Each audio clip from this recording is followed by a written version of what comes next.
I'm going to say something that I didn't think it would be possible to say. COVID actually kind of did me a favor. And I mean, COVID is horrible. I mean, it's nothing good about it, but it did do something for me that turned out to be positive. Not probably for just me, but for others. COVID was first discovered in somewhere around October 2019, which is the same month, ironically, that I had the vaccine shot, Shingrix, that ended up paralyzing me and making me into a, I'm a paraplegic now. And, right around the same time that happened, we were just starting to hear about COVID. I was in the hospital and rehab for 3 months.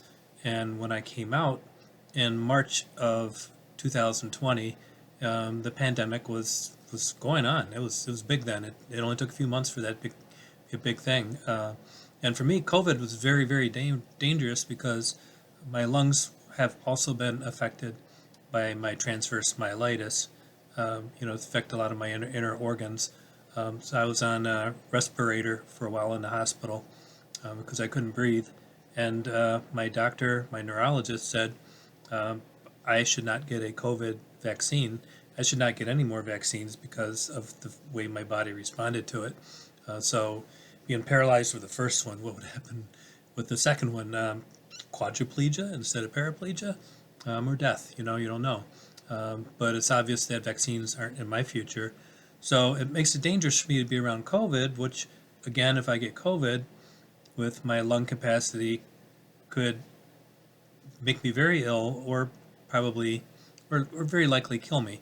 So COVID's a very scary thing for me. But then it did something very good for me though. When I was in the hospital, my CFO came and visited me and mentioned the word disability. Like she thought that it was going to be unable for I was going to be unable to get back into the office and work again, and that's the truth. I would not be able to get back into the office and work if something amazing didn't happen.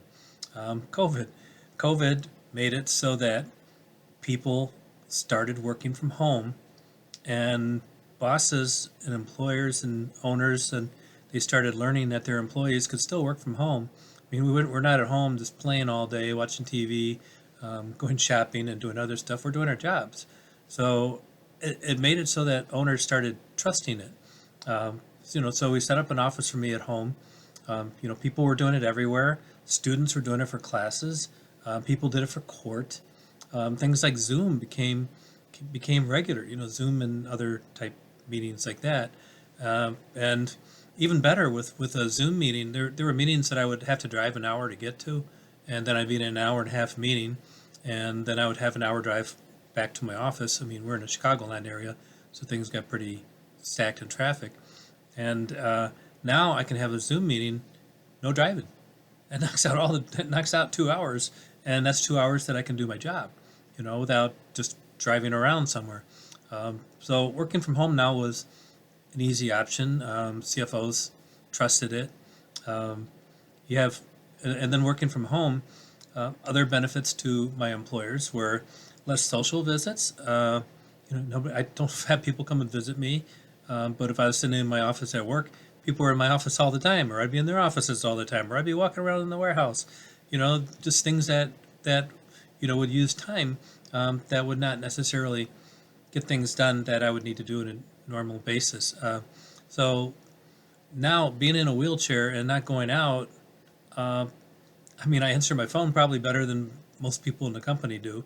If my phone rings, I answer it. If I don't answer it, it's probably because I'm on the phone with somebody else. It's not because I'm doing something socially or doing something around the house or anything like that. Or I might be letting my dog out or something. But but I bring my phone even for that, so I'll answer the phone even when I'm letting my dog out on things. And the results speak for themselves. In the 5 years since COVID started, um, my job is I'm in charge of credit for an electrical supply house. Uh, in my daytime job, my nighttime job, I write books. Uh, but for my job, our results have been amazing. Um, this year alone, we've set 5 different monthly collection records, and we are easily going to have our very best collection year ever, even with sales increases and everything. Our bad debt write-offs are incredibly small. We write off so very little. We've had years where we write off zero, and we should be writing off hundreds of thousands of dollars every year, and we're writing off zero. Uh, that's because my team and me, we get things done. So working from home, my assistant, she had a heart attack and works from home as well, and has always been working from home. One of the hardest working people in the world, and I couldn't have had the results that I had if it wasn't for her. So thank you, Sue.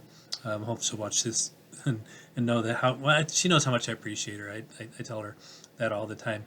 But the two of us working from home just get these results that are just not normal for our industry. We just collect so much better and write so much less off than a normal company our size would for doing things. So it's pretty amazing what we're doing. So anyway, I'm working from home, and then another thing came around that also made my life easier, and I think it had to do with COVID as well, and that would be the Instacart and Amazon. I mean, Amazon was around before, but Amazon became much more used, because of COVID. And I can order groceries and not go out into the COVID world and have them just dropped off in my front porch.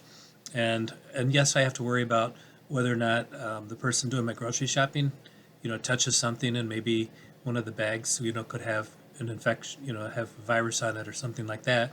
But the chances of that happening are so much less than if I were to go into a store and just be surrounded by so many people there. So COVID and Instacart and Amazon and Zoom, those things all, it's like they conspired to make it possible for me to do what I'm doing. And the timing was uncanny. I mean, the fact that COVID started when my disability did, is just an amazing coincidence. So I just have to say, COVID, I hate you. I really hate you. I hate that you kill people. I hate that you tear families apart. But thank you. You did make my life easier. So anyway, this is a weird one. I am a humor novelist, so check out my website, www.normcowie.com. That's Cowie spelled Cowie. Cowie is because my family were Scottish Highland cattle herders, so the cow is in there on purpose. So don't feel weird about saying Cowie. Some people, when they see my name, they'll say like Cooey, because they just don't want to say cow. They just think that, no, I don't want to embarrass the guy by saying cow with that being his name, but it's Cowie, and I own it. So anyway, thank you very much for listening and watching, and take care out there.